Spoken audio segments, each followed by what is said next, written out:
샬롬 2월 9일 화요일입니다. 이 시간 신실하신 하나님을 찬양하며 또 하나님의 은혜로 충만하기를 간절히 침묵으로 기도하겠습니다. 내가 여호와를 항상 송축하며 내 입술로 항상 주를 찬양하리이다. 내 영혼이 여호와를 자랑하리니 공고한 자들이 이를 듣고 기뻐하리로다. 나와 함께 여호와를 광대하시다 하며 함께 그의 이름을 높이세. 내가 여호와께 간구하며 내게 응답하시고 내 모든 두려움에서 나를 건지셨도다.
오늘 함께 묵상하실 말씀은 출애굽기 14장 21절에서 25절입니다.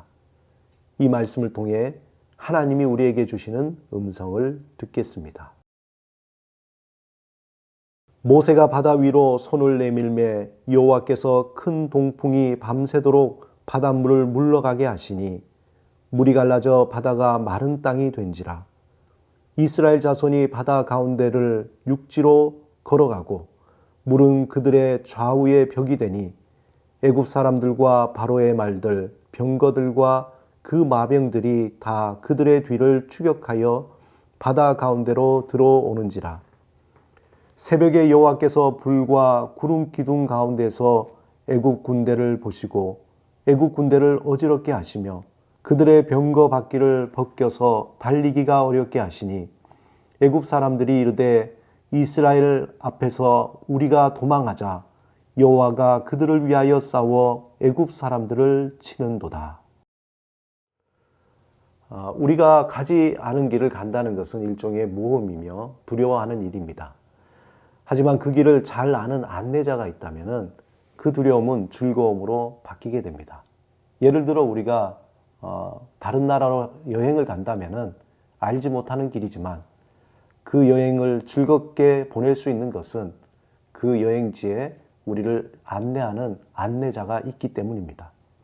만약 그렇지 않으면 아무리 좋은 호텔이나 또 고급 레스토랑이나 멋진 광경을 보더라도 우리 마음속에는 불안함과 두려움이 가득 차게 됩니다. 하나님이 애굽에 내리신 10가지 재앙과 함께 노예에서 자유인으로 하나님의 약속의 땅을 떠난 이스라엘 백성은 출애굽기 14장에서 예상치 못한 난관에 부딪히게 됩니다. 그들은 하나님이 애굽 땅에 내리신 10가지 재앙과 은혜를 경험하면서 모세가 자신을 이끌 지도자임을 확신했습니다. 그들에게 새로운 여정에 대한 두려움도 있었겠지만 모세의 말을 전적으로 신뢰하며 하나님이 약속의 땅을 향한 그 여정을 함께 떠났던 것입니다. 하지만 그러한 신뢰는 예상치 않은 상황 속에서 불신과 두려움으로 바뀌게 됩니다.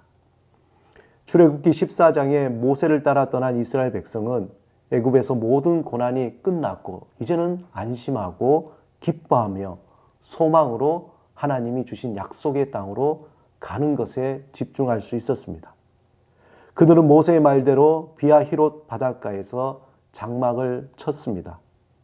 그런데 이때 그들의 눈에 보이는 것은 저 멀리 애굽 사람들과 바로의 말들, 병거들과 마병과 군대가 자신들을 쫓아오는 것을 보게 됩니다. 순식간에 기쁨과 소망은 두려움과 절망으로 바뀌게 되었습니다. 그들은 이내 모세를 향해 불평과 불만을 터뜨립니다. 출애굽기 14장 11절 12절에 보면 그들이 모세에게 이르되 애굽에 매장지가 없어서 당신이 우리를 이끌어내어 이 광야에서 죽게 하느냐. 어찌하여 당신이 우리를 애굽에서 이끌어내어 우리에게 이같이 하느냐. 우리가 애굽에서 당신에게 이른 말이 이것이 아니냐. 이르기를 우리를 내버려 두라. 우리가 애굽 사람을 섬길 것이라 하지 아니하더냐.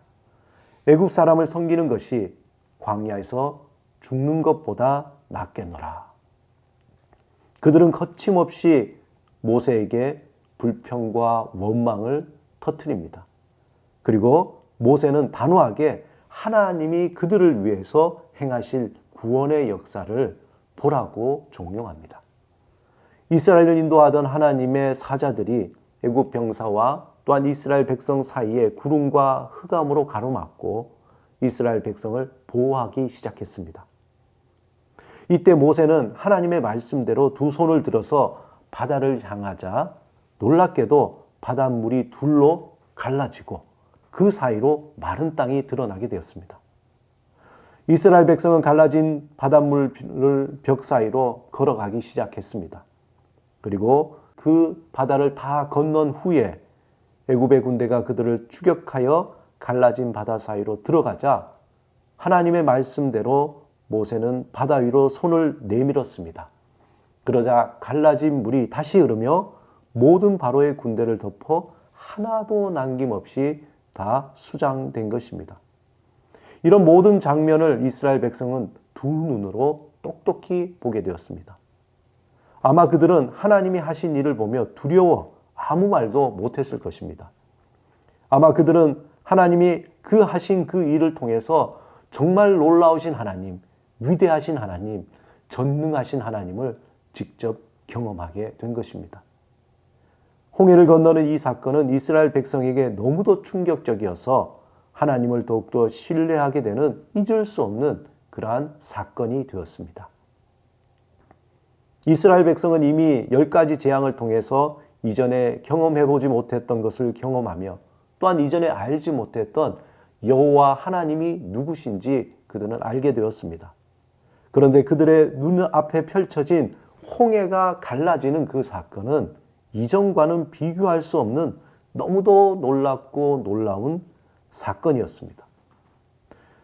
홍해의 기적은 이스라엘 백성뿐만 아니라 이제 주변 모든 나라들이 여호와 하나님을 두려워하게 하는 큰 사건이 되었습니다. 본문 31절에 이스라엘이 여호와께서 애굽 사람들에게 행하신 그 큰 능력을 보았으므로 백성이 여호와를 경외하며 여호와와 그의 종 모세를 믿었더라. 자신들을 쫓아온 애굽 군대를 보고는 모세를 향해 거침없이 불평과 불만과 원망을 쏟아냈던 그들은 홍해의 기적을 통해서 여호와 하나님을 경외하며 하나님과 모세를 향한 굳은 믿음을 갖게 된 것입니다. 하나님은 우리를 진정한 하나님의 백성이 되기 위해서 때로는 찬물로, 때로는 뜨거운 불에 그렇게 담금질을 하면서 온전한 하나님의 백성으로 세우십니다. 사랑하는 여러분, 우리는 우리의 상황이 좋아질 때 하나님께 감사하고 신뢰하지만 또 우리가 예상하지 못한 거친 홍해를 만날 때 하나님을 향해 불평과 불만을 쏟아냅니다. 하나님은 이렇게 우리의 연약함을 아시기에 우리를 강하게 만드시기 위해서 믿음의 담금질을 하십니다. 때로는 뜨거운 불과 차가운 물을 경험하면서 우리의 믿음을 조금씩 단단해지게 만듭니다. 그렇게 조금씩 믿음이 단단해질 때 우리는 하나님을 이전보다 더 깊이 알게 되고 불평과 불만이 조금씩 줄어들어 하나님을 경외하며 더욱 하나님을 신뢰하게 됩니다. 그 믿음이 깊어지면 바울의 고백처럼 부한데도 처할 줄 알고 가난한데도 처할 줄 아는 일체의 비결을 배우게 됩니다. 하나님은 우리를 그의 신실한 백성으로 세우시길 원하십니다. 예수 그리스도 안에서 하나님의 백성으로 부르신 그 부르심은 세상의 가치를 따라 헛된 소망과 헛된 기쁨으로 살아가기를 위한 것이 아닙니다. 그 부르심은 산 소망과 영원한 기쁨이 있는 하나님 나라에 들어가기 위한 변화의 여정입니다. 그러므로 우리가 겪는 고난과 시련을 우린 새롭게 바라보아야 합니다. 예수 밖에 있을 때에 그것은 우리에게 불행이요 저주였지만 이제 예수 안에서 그러한 고난과 고통과 절망은 우리를 온전한 하나님의 사람으로 변화시키기 위한 축복의 여정이라는 것입니다. 하나님을 향한 경외함과 믿음으로 오늘 하루를 시작하시기 바랍니다. 오늘도 우리를 새롭게 변화시키는 하나님을 기대하며 감사함으로 하나님 앞에 살아가시기를 주님의 이름으로 축원합니다. 함께 기도하시겠습니다. 주님, 우리의 연약함, 믿음을 견고하게 하시며 주님을 두려워하며 어떤 상황에서도 주를 경외하고 주님을 신뢰하게 하옵소서. 우리는 질그릇같이 깨어지기 쉬우니 우리에게 강하고 담대한 믿음을 주시고 그 믿음으로 살아가게 하옵소서. 예수 그리스도 이름으로 기도드립니다. 아멘.